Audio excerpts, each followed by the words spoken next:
સહે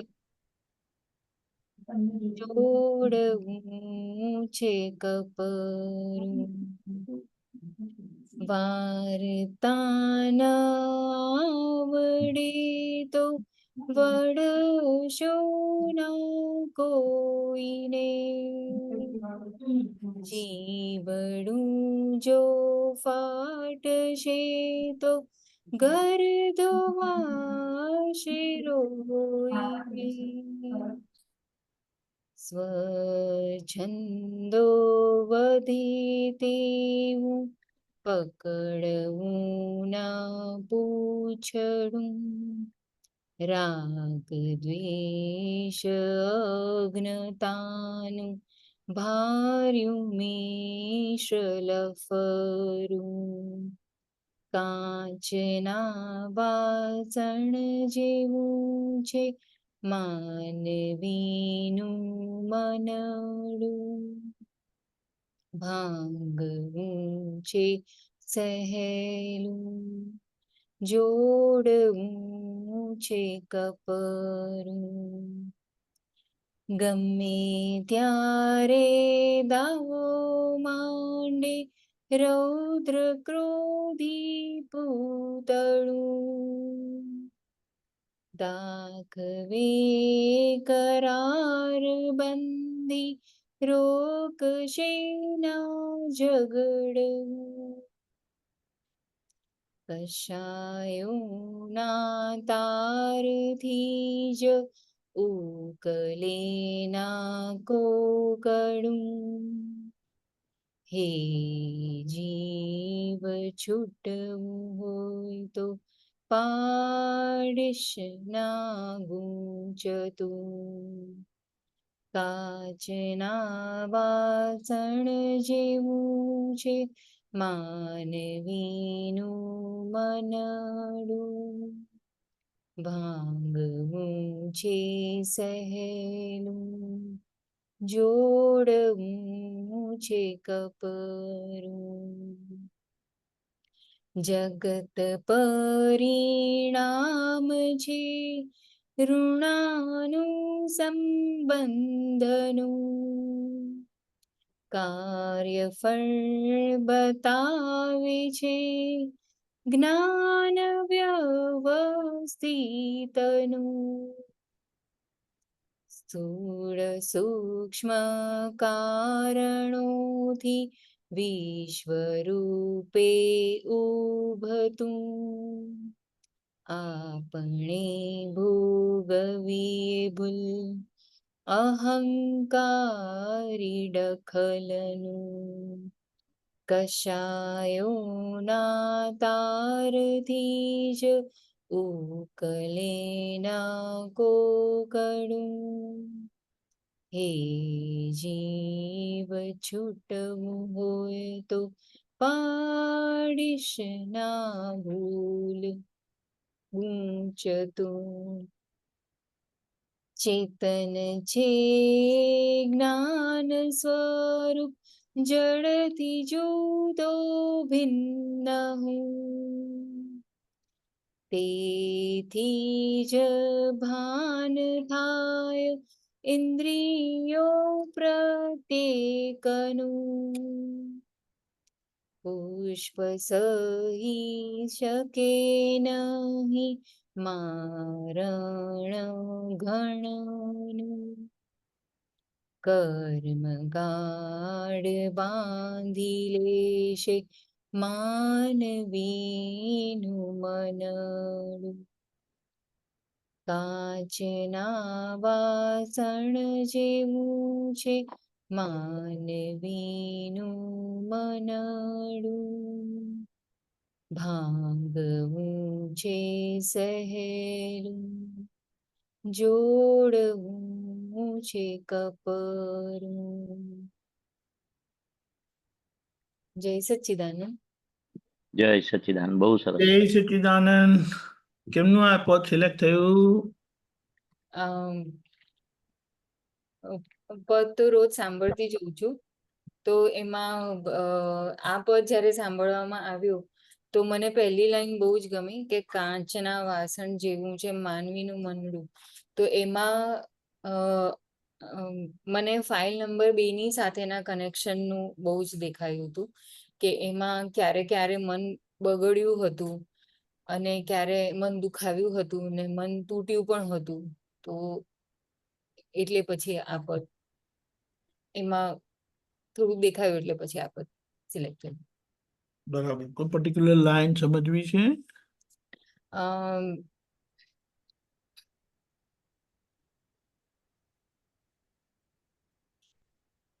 આમાં આ આ છેલ્લી આખી ચેતન છે. હમ ચેતન મહેશાનજી. હા. ચેતન છે જ્ઞાન સ્વરૂપ, જળથી જુદો ભિન્ન હું, તેથી જ ભાન થાય ઇન્દ્રિયો પ્રત્યક્ષનું. એટલે ચેતન એટલે આત્મા, આપણું સ્વરૂપ, શુદ્ધ આત્મા સ્વરૂપ. એ કેવું છે? જ્ઞાન સ્વરૂપ. જ્ઞાન સ્વરૂપ એટલે જ્ઞાતા દ્રષ્ટા, જોવું, જાણવું અને પરમાનંદ. એટલે જળથી જુદો હું શુદ્ધાત્મા કેવો છે? આ મન વચન કાયાથી તદ્દન જુદો એવો શુદ્ધાત્મા, એ મારું પોતાનું જ્ઞાતા દ્રષ્ટા જ્ઞાન સ્વરૂપ, મારું ચેતન સ્વરૂપ. તેથી જ ભાન થાય ઇન્દ્રિયો પ્રત્યક્ષનું. એટલે આપણે બધી ઇન્દ્રિયો, મન વચન કાયા, પંચેન્દ્રિયો, જ્ઞાનેન્દ્રિયો, અને 11મું મન, કર્મેન્દ્રિયો, જ્ઞાનેન્દ્રિયો અને 11મું મન, બધી ઇન્દ્રિયોના આપણે એનાથી શુદ્ધાત્મા જુદા છે. આપણું જુદું છે. એટલે દરેક ઇન્દ્રિયો, જીભનો સ્વાદ, કાનનું સાંભળવાનું, આંખનું જોવાનું, સ્પર્શનું, આ બધી જ્ઞાનેન્દ્રિયો અને કર્મેન્દ્રિયો, હાથ પગ ને જે બધું છે, મનના વિચારો, બધું જ્ઞાનેન્દ્રિયો, કર્મેન્દ્રિયો. દરેક ઇન્દ્રિયોને આપણે જુદા છે. એટલે દરેકનું ભાન થાય છે. આંખે જોયું આપણને ખબર પડે શું જોયું, સાંભળ્યું, ચાખ્યું, સ્પર્શ્યું, વિચાર્યું. એટલે આ બધાને આપણે જોનારા, જાણનારા કેમ છે? કારણ કે આપણે એનાથી જુદા છે. જે કરે છે જાણી શકે નહીં, ને જાણે છે કરી શકે નહીં, એવો સિદ્ધાંત છે. એટલે આપણે જોનારા જાણનાર છે, કરનારો ભાગ આપણાથી જુદો છે, વ્યવસ્થિતના તાબે છે. બધી ઇન્દ્રિયો એ ભાગ તદ્દન ભિન્ન છે. જળથી જુદો ભિન્ન હું. આ મન વચન કાયા એ મિશ્ર ચેતન કહ્યું, કારણ કે ભગવાનની હાજરી છે. જળ ના કહેવાય, પરમાણુ જળ કહેવાય, પણ આપણે આ મિશ્ર ચેતન કહ્યું, એના પરમાણુ જળ કહેવાય, પણ એને શરીરને જળ ના કહેવાય, કારણ કે ભગવાન અંદર રહેલા છે. ચાર્જ થયેલું આપણું મન છે, આખું શરીરનું એ ડિસ્ચાર્જ રૂપે મિશ્ર ચેતન કહેવાય, ચેતનની હાજરી. એટલે પરમાણુને જળ કયા. એટલે આપણે જુદા છે એનાથી. એટલે ચેતન એ જ્ઞાન સ્વરૂપ છે, જોવા જાણવાનો એનો સ્વભાવ છે. એટલે બધી ઇન્દ્રિયોને જોઈ શકે છે. એ ખ્યાલ આવી ગયો? પહેલી બે લીટી એમાં કઈ પૂછવું છે? ના, ખ્યાલ આવ્યો. હા, આપણે જુદા છે. તમે હોય અને તમારી દીકરી હોય, હસબન્ડ હોય, બધું કામ કરતા હોય, તો તમે જુદા છો. તો તમે દીકરી શું કરે છે, હસબન્ડ શું કરે, છોકરાઓ શું કરે છે, કામવાળી શું કરે છે, તે તમે જોઈ શકો ને. એઝ અ વોચમેન તમે વોચ કરી શકો ને, જાણી શકો ને.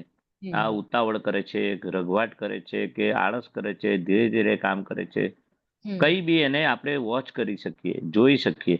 એવું આપણો સ્વભાવ કેવો છે? આપણા મન વચન કાયાને, ફાઇલ નંબર 1 ને જોઈ જાણી શકીએ, કારણ કે આપણે મન વચન કાયાથી તદ્દન ભિન્ન એવા શુદ્ધાત્મા જુદા છે. મન વચન કાયા પાડોશી થઈ ગયા. હવે બીજું શું કહે છે કે પુષ્પ સહી શકે નહીં મારણ ગણનું. ગણ એટલે આ મોટું આમ લોખંડનું હોય, અને આપણે લોખંડને આપણે ટીપીએ, ગરમ કરીને આપણે ટીપીએ, એ ગણ કહેવાય. અને ટીપીએ એટલે એનો ઘાટ બને. એટલે પુષ્પને આટલું મારણ સહી ના શકે. આમ પુષ્પ તો કેવું, આમ હાથ મૂકીએ ને તો આમ ગુલાબ કરમાઈ જાય, છૂટા પડી જાય, એટલું નાજુક છે પુષ્પ. એમાં પણ જીવ છે, પણ એ એવી રીતે કર્મગાઢ બાંધી લેશે માનવનું મનડું. એટલે આ મન કેવું છે? કર્મ ગાઢ બાંધી લેશે. ગાઢ એટલે સ્ટ્રોંગ. કર્મ એવા સ્ટ્રોંગ બાંધી લેશે. માનવનું મનડું કેવું છે? કશું બી થયું ને, સહેજ બી અહમ દુભાયો ને કોઈનો, તે મન કેવું છે, કર્મ ગાઢ બાંધી લેશે. એટલે એવું કર્મ એવું ગાઢ એટલે સ્ટ્રોંગ. એટલે આ જેવી રીતે હા પુષ્પ સહી શકે નહીં ને મારણ ગણનું, એટલે એવું માનવીનું મનડું બી સહન ના કરી શકે આ મારણ. અહમ દુભાયું હોય ને, અહમ દુભાવ્યો હોય, ઘસાતું બોલાઈ ગયું હોય, કઈ બી એને દુઃખ થયું હોય, તો મન છે ને કર્મ એવી ગાંઠ બાંધી દેશે, એવી ગાઢ કર્મ બાંધી દેશે. એટલે પછી ભોગવે જ છૂટકો, એવું કે છે ગાઢ કર્મ ગાઢ. એટલે કે છે કે આપણે બહુ સાચવવાનું. દરેકમાં ભગવાન છે, કોઈનું મન દુભાવાય નહીં, કોઈનો અહમ ના દુભાવાય. એટલે કે છે કે આ પુષ્પ કેવું છે, પુષ્પને મન સાથે લીધું, સરખામણી કરી. જેમ પુષ્પનો ઘા કેવું ગણનું મારણ સહન કરી શકે, એ તો કેટલું ડેલિકેટ હોય પુષ્પ. તો પુષ્પ એટલે ફૂલ, ફળ અને પુષ્પ દરેક આવી ગયા ફૂલો બધા. એવું મનડું પણ સહેજ પણ એને કે છે કર્મ ગાઢ બાંધી લે, એટલે એનું ઘરનું મારણ એ સહન ના કરી શકે. એવું માનવનું મનડું પણ કે છે એવું સહન ના કરી શકે. આવું અહંકાર જે દુભવ્યો એ એવું મારણ કહેવાય ઘરનું. એટલું બધું અહંકાર, એને ઘસાતું બોલીએ, તમે ના લાયક છો, ભલી વાર નથી, બધું મારું બગાડ્યું, આવું માર સહન ના કરી શકે. એટલે કર્મગાઢ બાંધી લે શકે છે. એટલે બહુ જ સાચવવાનું એમ કહેવા માંગે છે. એટલે કાચના વાસણ જેવું છે મન, એની સાથે આખું પદ સરખાવડ્યું છે કે છે. તમે જે બોલ્યા ને બરાબર છે. એટલે મનને સાચવ્યું તો એનું બધું સચવાઈ ગયું. સામેવાળાનું મન સાચવી લેવાનું, ને આપણું પણ મન સાચવવાનું છે. આપણને દાદા મળ્યા છે તો આપણું મન ને આપણે પ્રજ્ઞા શક્તિ પ્રમાણે, દાદાના જ્ઞાન પ્રમાણે એની દોરવણી આપવાની. એટલે સાચવી લીધું કહેવાય બધી રીતે. આ છોકરાઓ સાથે વાત કરીએ છીએ ને, યોગા કરવાના, સ્વાસ્થ્યની કાળજી રાખવાની, માતા પિતાના રીતે ભણવા માટે, એના મનની સાથે જ આપણે વાતચીત કરીએ છીએ. મનના કયા પ્રમાણે નહીં કરવાનું બધી વાત કરી ને હમણાં, એવું આપણું પણ મન ને સાચવવાનું આ રીતે કે દાદાના સત્સંગમાં આપણને લઈ જાય, દાદાની ભક્તિ, દાદાની આજ્ઞા, મહાત્માની સેવા, એ મને સાચું કહેવાય.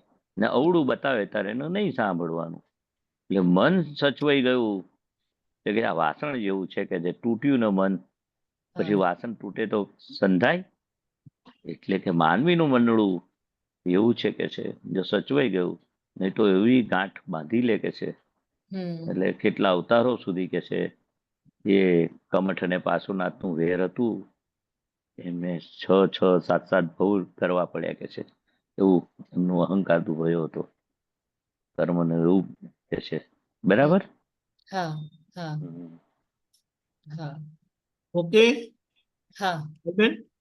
હા. જય સચ્ચિદાનંદ. જય સચ્ચિદાનંદ. જય સચ્ચિદાનંદ મહેશ આનંદજી. જય સચ્ચિદાનંદ. જય સચ્ચિદાનંદ. જય સચ્ચિદાનંદ. વૈશાલીબેન.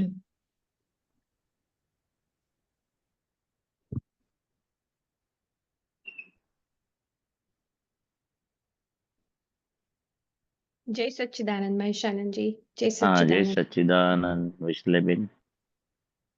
મારો ક્વેશ્ચન એ છે કે આ આપણે જેમણે મનડા વિશે વાત કરી ને, કે અમુક ઘરની ફાઇલોમાં ખાસ કરીને એવી નોંધ જે લેવાઈ ગઈ હોય ને કે ખબર નહીં નોંધ છે કે શાના લીધે થાય છે, પણ તમે નક્કી કરો કે આમાં એના પ્રત્યે પ્રાર્થના કરો કે આને નિર્દોષ જ જોવા છે, આ નિર્દોષ જ છે, તો પણ એની હાજરીમાં વર્તન એવું થઈ જાય છે ને, કરવું નથી હોતું પણ થઈ જાય છે ને, એનાથી જાણે અજાણે દુઃખ તો પહોંચે છે, પ્રતિક્રમણ કરીએ છીએ, પણ એવું અંદર કેવી રીતે એ જે નોંધો બધી હોય તે ક્યારે જશે ને કેવી રીતે જાય? એ નોંધોને આપણો સપોર્ટ ના હોવો જોઈએ. નોંધો જે થાય આવે છે એ પૂર્વનો હિસાબ ને લીધે નોંધ ઊભી થાય છે, આવે છે. પણ આપણે એને કોઈ પણ વસ્તુ ઊભી થાય મનમાં, બુદ્ધિમાં, અંતસ્કરણમાં, તો દાદા કે છે આપણે એનાથી જુદા છે પહેલા. અને એ નોંધ ઊભી થઈ કોઈના માટે પણ, તો આપણે એનું તરત જ પ્રતિક્રમણ કરી લઈએ. આપણે પ્રતિક્રમણ કર્યું ક્યારે કહેવાય કે આમ બોલી ઉઠે દાદા ભગવાન શું કે છે, ને પ્રતિક્રમણ કર્યું હૃદયથી, અને કર્યું એટલે જ આપણે પ્રતિક્રમણ શું બતાવે છે કે આપણે નોંધ જે કઈ ઊભી થઈ એના નોંધના આપણે સપોર્ટમાં નથી.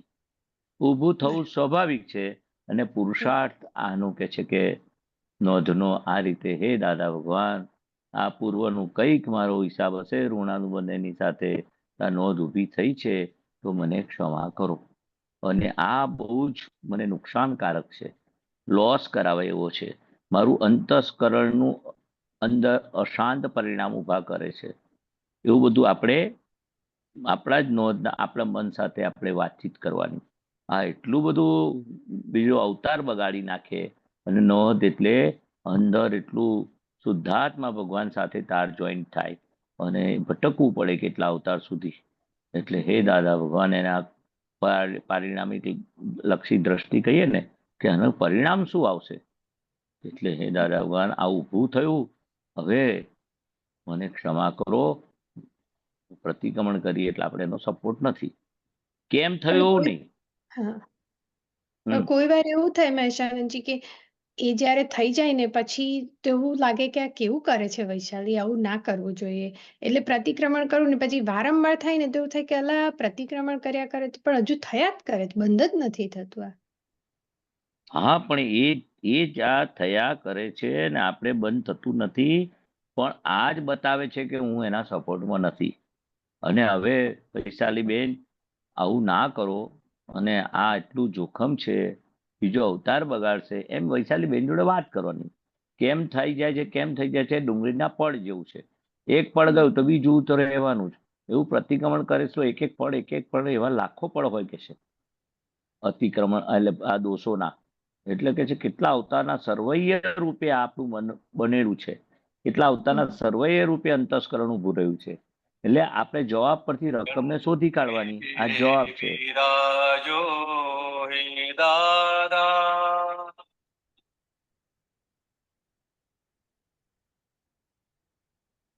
બરાબર.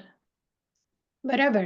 તો એ આ પદ પાછળ સંભળાયું એના પરથી પણ એક ક્વેશ્ચન છે કે આ આઈ નો કે વાણીનું કે એની ઉપર સંયમ, આઈ નો દાદાને પ્રાર્થના તો કરીએ જ છે, પણ અમુક વાર જે પેલી અંદર જે ક્લીન નથી ને, અંદર જે ચોખ્ખું નથી ને, અંદર કપટ કે હું વધારે સારી ને તમે ખોટા ને, કે ગમે તે જ શેના કારણે નહીં, પણ ના બોલવું હોય ને તોય બોલાઈ જ જાય છે. પણ એક સત્સંગમાં એવું સાંભળ્યું હતું કે પોતાની વાણી પોતાને જ સંભળાય. તો એ જરા સમજાવજો ને, એનો અર્થ શું, પોતાની જ વાણી પોતાને સંભળાય. પોતાની વાણી પોતાને સંભળાય એટલે આપણે શું બોલીએ છીએ એ આપણે હા. એના માટે આપણે ફરી જાગૃત રહીએ કે હું શું બોલી ગઈ, હું શું બોલ્યો. આ રાઈટ. સામેવાળો બોલે તો તમને ગમશે. તમે બોલો છો, તમારું સાંભળો, તો એ જ રિપીટેશન સામેવાળો તમને કે, સામેવાળો બોલે તો આપણે એની ભૂલ નથી કાઢતા સામેવાળાની કે આવું ના બોલાય. એવું આપણી વાણી આપણે સાંભળીએ, આપણો ટેપ ફરી જોઈ લઈએ, અથવા રેકોર્ડિંગ કરેલું હોય તો આપણે ફરી આપણે સાંભળીએ તો ખબર ના પડે આપણને કે વાણીમાં કેટલી આપણે શું શું થયું, અંદર કેવી વાણી કાંટાવાળી નીકળી, વખાણવાળી નીકળી, વખોડવાળી નીકળી, અહમ દુભાવાળી નીકળી, કે કેવી વાણી નીકળી આપણી. એટલે પેલું કંઠે બિરાજો દાદા, એટલે આપણે વાણી બોલતા પહેલા હે દાદા ભગવાન, મારા કંઠે આપણે બિરાજમાન થઈ જાઓ, એવી આપણે પ્રાર્થના કરવાની. એટલે આપણે વાણી, મારી મૃદુ રુજુ 9 કલમમાં આવીને કઠોર વાણી તંતીલી વાણી જે નીકળી ગઈ એની હું ક્ષમા માંગુ છું. અને મને મૃદુ રુજુ વાણી બોલાય, કઈ પણ આવે સામેથી, પણ મારે એક્સાઇટ થવું નથી, મારે કઠોર વાણી તંતીલી મારે બોલવી નથી, મારે મૃદુ રુજુ વાણી બોલવી છે. એ પ્રાર્થના કરવાની 9 કલમમાં બોલીએ છે એ રીતે દાદાને કંઠે બેસાડવાના. દાદા ભગવાન મારું પ્રકૃતિ, બધું. વૈશાલીબેનની પ્રકૃતિ કેવી છે કે એટલીસ્ટ અત્યાર સુધી મેં જોયું છે એમાં એવું છે કે કંઈ પણ શાંત એન્વાયરમેન્ટ હોય ને, કે કશે આપણે કોઈની ઘરે બેસવા ગયા હોય કે કોઈ બધાની સાથે ભેગા થયા હોય તો એકદમ બધા ચૂપચાપ બેસી રહ્યા અને તો એવું થાય કે ના આ તો કઈ નહીં, કંઈ કહેવું જોઈએ, આમ આપણે કંઈ બોલવું જોઈએ, એટલે બોલી પડે. તો એવો કોઈ પ્રયોગ કરી શકાય કે જેનાથી આજે વધારે પડતું બોલવાની આદત છે ને તે થોડી ઓછી થાય. બોલવું ના બોલવું તમારા હાથમાં જ નથી, પણ નથી. એ ભૂલ તરીકે હાથો વાણી ટેપ રેકોર્ડ કહીએ એટલે આખો સિદ્ધાંત ખોટો પડે તમારા હાથમાં હોય તો. આ ટેપ રેકોર્ડ નીકળી રહી છે, એને જોવા જાણવાની આપણે. હે વૈશાલીબેન, ના બોલવાની જગ્યાએ તમે બોલ્યા ને બોલવાની જગ્યા પર તમે ના બોલ્યા, એવું વૈશાલીબેનને કહેવાનું. બહાર ના બોલાય ટેપ રેકોર્ડ છે સામેવાળા, પણ આપણે સમજવું તો પડે ને કે સામેવાળાની બી ટેપ રેકોર્ડ છે ને આપણી બી ટેપ રેકોર્ડ છે. સામેવાળો બી નિર્દોષ છે ને આપણે નિર્દોષ છે, પણ આપણે આપણી ભૂલ ખૂંચે છે એટલે આપણે પ્રતિક્રમણ કરવાના. સામેવાળાની ભૂલ આપણને ખૂંચે તોય પ્રતિક્રમણ કરવાનું, એને ખૂંચે તો એ કરે. એટલે દાદા કે છે કે વાણી ના બોલવી હોય તો બોલાઈ જશે. તો તે વખતે વૈશાલીબેનની જે વાણી નીકળી રહી છે એને તમે જોવાની. ઓહો, કર્કશવાળી વાણી નીકળે છે, કાંટાવાળી વાણી નીકળે છે, કોઈનો અહમ દુભાવ એવી વાણી નીકળે છે, કે મીઠાશવાળી એના વખાણ માટે નીકળે છે. આપણો સ્વાર્થ હોય ને તો બહુ સારા છો, તમે બહુ સારા છો, આપણો ઘાટ માટે વાણી નીકળે છે. બહુ દાદા, આ તો વાણી વિજ્ઞાનનું સાયન્સ છે આખું. વખાણો પણ તમારો ઘાટ હોય ને તો એને બહુ વખાણો તો એ ઘાટવાળી વાણી નીકળે છે. ઘસાતું બોલવા, આપણો અહંકાર પોસાવવા માટે એને આપણે ઉતારી પાડીએ. હું સાચી છું, સામેવાળો ખોટો છે. એ પ્રમાણે પણ આ વાણી તો શું, વાણી પરથી માણસ ઓળખાય. વાણી એ ખુલ્લો અહંકાર છે. દાદા શું કે છે, વાણી એ ખુલ્લો અહંકાર છે. કોઈને આમ જાણવું હોય ને કે માણસ કેવો છે, કેવા છે, તેની વાણી પરથી ઓળખાય. ત્યાં મીઠાશવાળી વાણી છે. ઘાટવાળી વાણી કીધી એ જરા વધારે સમજાવશો, એટલે શું કે ઘાટવાળી? ઘાટવાળી તમારું કામ કાઢી લેવું હોય, પાડોશી પાસે, બેનપણી પાસે, સગા પાસે તમારું કામ કાઢી દેવું હોય તો તમે મીઠી મીઠી વાતો કરો ને, તમે બહુ સારા છો, તમે બહુ કામ લાગ્યો છો, તમારું કામ તો એટલું મને સારું ગમ્યું ને, તો આમ એટલા બધા વખાણ કરો, ઓગળી જાય, પીગળી જાય, પણ તમારું કામ નીકળી જાય. તમારો જે અંદરથી જે સ્વાર્થ વૃત્તિ હોય, લાલચ હોય, સ્વાર્થ વૃત્તિ હોય. આ દુકાનવાળા શું કરે છે, એના પૈસા આવી ગયા ને, થોડા વધારે લઈ લીધા હોય, પણ પેલો વડવા આવે ને તો એ હસ્યા કરે ને, પેલો બહાર જોનારાને શું થાય કે આ ગુસ્સો કરે છે ને દુકાનવાળો તો હસ્યા કરે છે. ભૂલ તો પેલા સામેવાળાની જ છે, પણ દુકાનવાળાને લોભ હોય ને, એના પૈસા આવી ગયા ને, પછી ગમે તેલો પેલો ગાળો ભાણે ને તો એને અસર ના થાય. એને લોભની વૃત્તિ છે, મારું કામ થઈ ગયું ને. આપણે લોભની વૃત્તિવાળા આવું કરીએ, કપટની વૃત્તિવાળા આવું કરીએ, કંઈ પણ લાલચ પોસાવવા માટે સામેવાળાને કેવી રીતે ખુશ કરીએ. આ તો દાખલો આપ્યો, દાદા ભગવાન દાખલો આપ્યો હતા. પણ એટલે કહેવાનો મતલબ આખા દિવસ દરમિયાન જે વાણી બોલાય તેને પણ પાછળથી જોઈ શકાય કે આજે બોલેલા એનું શું કારણ હતું, કે કેમ શું કયા કયા ઘાટ હતી, કઈ કઈ લાલચ હતું, કયો કયો અહંકાર પોસાતો હતો. દાદા કહે છે ને, જ્યાં માન મળે ને ત્યાં તમે બેસવા જશો, અપમાન મળે ને ત્યાં બેસવા નથી જતા. જ્યાં વાવા થાય ને એવું આ વાણીમાં છે. જ્યાં તમે કઈ બોલો છો ને, બોલાય છે ને, એની પાછળ ઘાટ હોય છે, લાલચ હોય છે. કેમ છો, સારું છે, તમે મજામાં છો ને, પણ અંદર ઘાટ વગરની વાણી કેવી હોય? દાદા ભગવાનની ઘાટ વગરની વાણી હતી. અંદર સ્વાર્થ, હજુ આપણો ભરેલો માલ ઘાટ વાળો છે, લાલચ વાળો છે. ના બોલવું હોય ને તો ઘાટ ઉભો થશે જ, કપટ ઉભું થશે જ. અને ગમે તેવું અંદર ઉભું થાય ને, એ દેખાય એવું નથી જલ્દી. ઘાટ દેખાય એવો નથી, લાલચ દેખાય એવી નથી.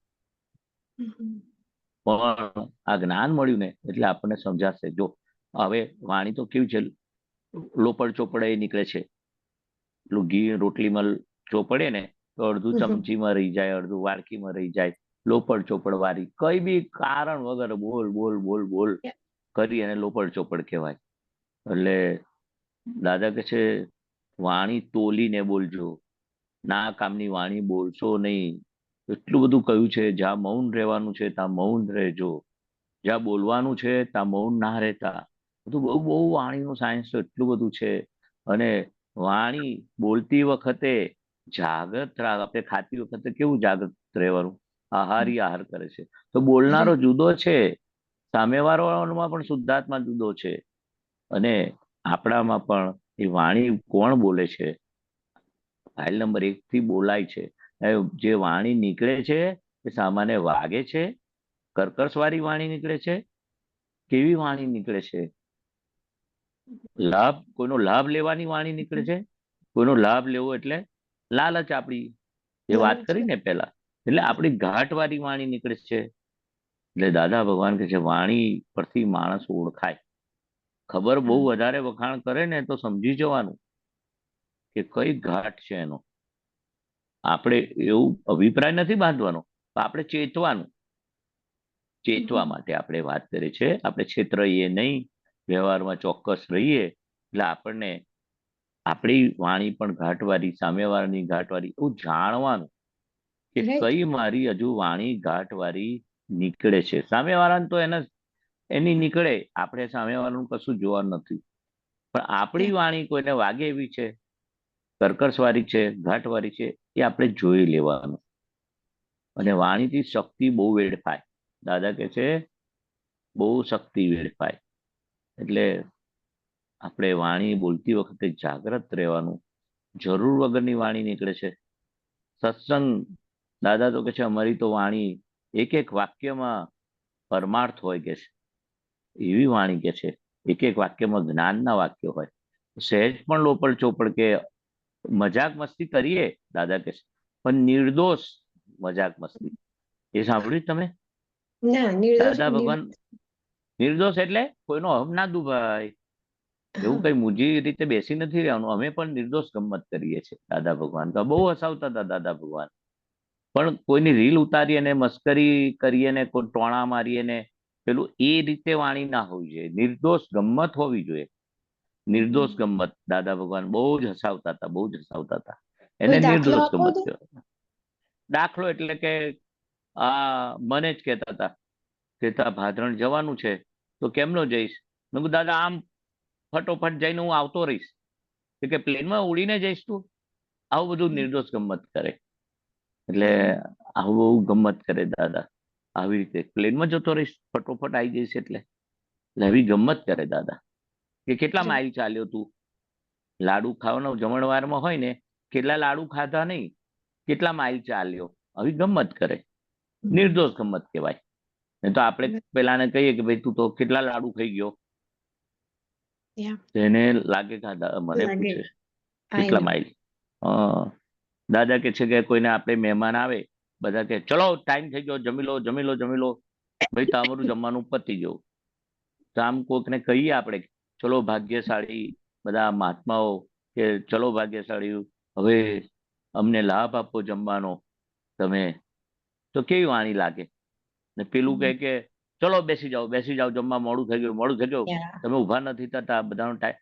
એ વાણી ઉડતું લાગે જમ્યા બરાબર થઈ ગયું, હવે જમવું નથી. વાણી કે છે પેલું કેવું બોલ્યા દ્રૌપદીના, પેલું નથી કેતા આંધ્રા બોલ્યા, આખું મહાભારત થયું. એટલે વાણીના ઘા રૂજાય નહીં. જેની વાણી સચવાઈ ગઈ ને એનું જીવન સચવાઈ ગયું. કેવું હશે આ વાણી પર? બહુ સરસ. ને મને એના પરથી એવું મને વૈશાલીની હમણાં ખબર પડી કે અમુક વાર છે ને આપણે વિધિ કરીએ કે નવકલમો બોલીએ તો એટલું જે બોલીએ છે ને તેના સાથે કનેક્ટ નથી કરી શકતા, પણ જે વાણીનો ભાગ છે તે ખરેખર જો મને એવું લાગતું હોય તો ત્યારે એ જ પ્રાર્થના દિલથી કરવાની છે કે મૃદુ રુજુ ભાષાવાળી વાણી બોલાય, કે કોઈને વાગે નહીં એવી બોલાય. એટલે ખ્યાલ આવ્યો. ઓકે, બોલો. બીજો એક ક્વેશ્ચન છે દીપકાનંદજી, પૂછું? બોલો. એક સત્સંગમાં એવું સાંભળ્યું હતું કે પ્રજ્ઞા શક્તિને જેમ જેમ વધારે ઉપયોગ કરીએ ને તેમ તેમ જાગૃતિ ખુલશે. બરાબર છે કે પ્રજ્ઞા શક્તિનો જેમ જેમ વધારે ઉપયોગ, હા, તો એ કેવી રીતે થાય? એનો ઉપયોગ વધારે કેવી રીતે થાય? પ્રજ્ઞા શક્તિ વધારે ઉપયોગ એટલે આપણે પ્રજ્ઞાનું સાંભળીએ ને અજ્ઞાનનું ના સાંભળીએ. પ્રજ્ઞાનું સાંભળ્યું એટલે શું કે દાદા ભગવાનના આજ્ઞા પ્રમાણે આપણે મનનું ના સાંભળીએ, આજ્ઞા પ્રમાણે ચાલીએ. એ પ્રજ્ઞા શું બતાવે? સંસારમાંથી બહાર નીકળવાનું બતાવે, આજ્ઞા પાડવાનું બતાવે, પ્રતિક્રમણ કરવાનું, ચેતવવાનારી શક્તિ છે. મોક્ષે લઈ જઈને જમશે. આત્મામાંથી છૂટી પડેલી દાદા ભગવાનની કૃપાથી એ પ્રજ્ઞા એટલે ચેતવનારી શક્તિ. આ જે ચપ્પુ હોય ને કે ઇલેક્ટ્રોનિક આઇટમ હોય ને, તમે ના વાપરો ને તો ડેડ થઈ જાય. ચપ્પુ પણ ધાર એ થઈ જાય. એટલે કે તમે પ્રજ્ઞાનું ના સાંભળો તેની ધાર બુઠ્ઠી થઈ જાય. જે થઈ આ તો જાય ગમ્મત બરાબર કરી છે દાદાએ, ગમ્મત એટલે ગમ્મત સાથે જ્ઞાન કે છે ને, એટલે કે છે હા કોઈ પણ વસ્તુ ના વાપરો ને મૂકી રાખો તો ખરાબ થઈ જાય. એવું કે છે બરાબર પ્રજ્ઞાને વાપરજો. અજ્ઞા તો સહેજા સહેજ વપરાશે ભરેલો માલ, એ અજ્ઞા છે, અને પ્રજ્ઞાને વાપરજો એટલે પુરુષાર્થનો ભાગ આવ્યો. પ્રજ્ઞાના કયા પ્રમાણે ચાલજો. પ્રજ્ઞા તમને મોક્ષે લઈ જશે. પ્રજ્ઞા તમને સંસારની બહાર નીકાળશે. પ્રજ્ઞા તમને મોહ ઓછો કરનારું છે. દરેક બાબતમાં પ્રજ્ઞા એટલે પુરુષાર્થના ભાગવાળી ચેતવનારી શક્તિ. શક્તિ બરાબર હા, એટલે પ્રજ્ઞાનું સાંભળવાનું, અજ્ઞાનું નહીં સાંભળવાનું, એવું દાદા કહેતા હતા. પડી બોલો સમજણ અને જેમ જેમ હા. એ વધતું જશે તેમ તેમ જાગૃતિ ખીલતી જશે વધારે ને. હા, જેટલું પ્રજ્ઞાનું સાંભળો, જેટલું અજ્ઞાનું સાંભળો, જાગૃતિ ડાઉન થાય. અજ્ઞા એટલે ભરેલો માલ, યા જે કળિયુગમાં કેવો હોય માલ. હા, ને પ્રજ્ઞા એટલે દાદા ભગવાનની કૃપાથી છૂટી પડેલી આત્માની શક્તિ, જે મોક્ષે લઈ જનારી છે.